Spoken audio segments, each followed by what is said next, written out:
દિલ્હીમાં car blast પછી ગુજરાત એટીએસની તપાસ તેજ થઈ ગઈ છે. રાજ્યમાંથી પકડાયેલા 3 આતંકીઓ અંગે એટીએસનો ખુલાસો. દિલ્હી બ્લાસ્ટમાં 3 આતંકીનું કનેક્શન ન હોવાનો ખુલાસો થયો. દિલ્હી બ્લાસ્ટ પછી અમદાવાદના નરોડા ફ્રૂટ માર્કેટમાં સુરક્ષા વધારાઈ. નરોડા ફ્રૂટ માર્કેટમાં આતંકીઓએ રેકી કરી હતી. પકડાયેલા 3 આતંકીના ટાર્ગેટ પર હતું નરોડા ફ્રૂટ માર્કેટ. ભારતમાં આઈએસઆઈએસ અને આઈએસકેપીના અનેક સ્લીપર સેલ સક્રિય હોવાનો પણ તપાસમાં ખુલાસો થયો. યુપીના આતંકી આઝાદ સુહેલને પાકિસ્તાન હેન્ડલર સુફિયાન ટાસ્ક આપતો હતો. અગાઉ આતંકીઓએ 1 લાખ ભરેલી બેગને રાજસ્થાનથી લાવીને કલોલ હાઈવે પર મૂકી હતી. રોકડ ભરેલી બેગ લેવા આતંકી અહેમદ સૈયદ હૈદરાબાદથી કલોલ આવ્યો હતો.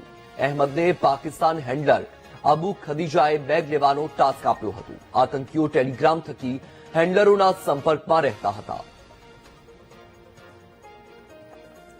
વધુ માહિતી મેળવીએ સંવાદદાતા અનિતા ફોન લાઈન પર જોડાયા છે. અનિતા, ગુજરાત એટીએસે જે 3 આતંકીઓની ધરપકડ કરી હતી તેમની પૂછપરછ ચાલી રહી છે, શું અપડેટ? ખાસ તો અસલ જે પ્રકારે દિલ્હી બ્લાસ્ટ થયો છે ત્યારબાદ ગુજરાત એટીએસની તપાસ અત્યારે તેજ થઈ ગઈ છે. કારણ કે 2 દિવસ પહેલા જ ગુજરાત એટીએસ દ્વારા જે અડાલજ અને પાલનપુરથી 3 આતંકીઓની ધરપકડ કરી છે. આતંકીઓ દ્વારા અમદાવાદના નરોડા ફૂડ માર્કેટમાં રેકી કરવામાં આવી હોવાનો ખુલાસો થયો હતો અને સાથે દિલ્હી અને લખનૌમાં પણ તેઓએ રેકી કરી હોવાનું સામે આવ્યું છે. જેથી અમદાવાદમાં નરોડા ફૂડ માર્કેટ પર પોલીસે ચુસ્ત ચેકિંગ હાથ ધરવામાં આવી છે.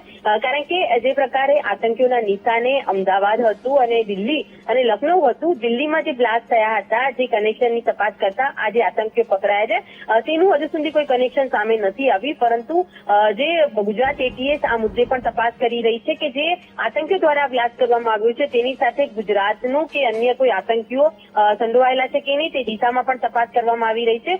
સૌથી મહત્વની બાબત એ છે કે 3 આતંકીઓ અગાઉ પણ એક વખત જે ગુજરાતમાં આવી ચૂક્યા છે અને ત્યારે પૈસાની ડિલિવરી થઈ હોવાનું સામે આવ્યું છે. કારણ કે યુપીના જે 2 આતંકી છે આઝાદ અને સુહેલ, તે પાકિસ્તાનના એક હેન્ડલર સુફિયાના જે આદેશ ઉપર તેઓ કામ કરતા હતા. અગાઉ 1 લાખ રૂપિયા તેઓ કલોલ મૂકી ગયા હતા અને ફરી એક વખત હથિયાર મૂકવા માટે ત્યાં કલોલ પહોંચ્યા હતા. એ દરમિયાન ગુજરાત એટીએસની સર્વેલન્સમાં તેઓ ઝડપાઈ જતા તેઓને પકડવામાં આવ્યા છે. પરંતુ સૌથી મહત્વની બાબત એ સામે આવી છે કે ભારતમાં આઈએસઆઈએસ અને આઈએસકેપી અને જે ઇન્ડિયન મુજાહિદીનના કેટલાય જે આતંકીઓ જે સ્લીપર સેલ છે તે હાલ સક્રિય હોવાનું સામે આવતા ગુજરાત એટીએસે તમામ ઉપર સર્વેલન્સ શરૂ કરી છે અને વધુ તપાસ હાથ ધરવામાં આવી છે. જી બિલકુલ અનિતા, માહિતી બદલ આભાર.